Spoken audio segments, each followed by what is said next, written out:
Hi, my name is Max, and this video is about 3 things that make Russian language more flexible than European non-Slavic languages. And the first thing is cases. It's not just a rule that brings complexity to the language. In Russian you should change the endings of words, and it defines which word is the main in the sentence and which words are subordinate, secondary. And the way the ending of the word is changed will tell you the role of this word in the sentence. For example, in English you can say I speak to you, or he speaks to you, or I spoke to you, he spoke to you. So you change the word to speak. In French you can also say je parle, tu parles, nous parlons, vous parlez. You change the word to speak, parle. In Russian there is also a conjugation system, but when you speak Russian you should also change all nouns, pronouns and every single word in the sentence except the subject of the sentence. And as I said, the way the ending of the word is changed will tell you the role of this word in the sentence. And this gives you an opportunity to change the word order. And this gives you an opportunity to highlight and stress your ideas, to emphasize them by putting them at the end of the sentence. For example, if you want to pay attention to where you were yesterday, you can say «Вчера я был в кинотеатре», which means yesterday I was at the cinema. В кинотеатре, at the cinema is the main idea, you stress it.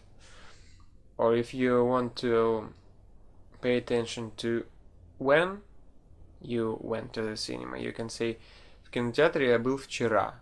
And if you want to pay attention to who was at the cinema, you can say вчера в кинотеатре был я, which means that you pay attention that it was you who was at the cinema. The second thing is suffixes or prefixes. Suffixes allow you to show your attitude to the object or make it bigger or smaller. For example, dom is a house in Russian, but you can make it smaller. Домик, which means a small house. Or you can say домище, which means a huge house. And you can say подняться is a prefix, под, подняться, which means to get up or lift. But you can say приподняться, which means to lift a little bit. And when you want to express your attitude, it's the most interesting. You can say mama, which means mother. But when you want to show that you love her, you want to say this word with such a kindness, you can say мамочка, which means which shows your kind attitude to her, which shows that you love her. You can also apply this suffix to any noun or even a name. My name is Max, Maxim, or Maximchik, which will show your kind attitude to this person. And the last thing is the passive. Technically it's the same as in English or in French, but in Russian you can use it in a broader range of situations. For example, when a girl wants her boyfriend or her husband to buy her a chocolate, and it would be a pleasure for her, but she doesn't want to seem impudent, and she has got 2 options. She can say «я хочу», which means I want, and she can say «мне хочется», which means it is wanted itself.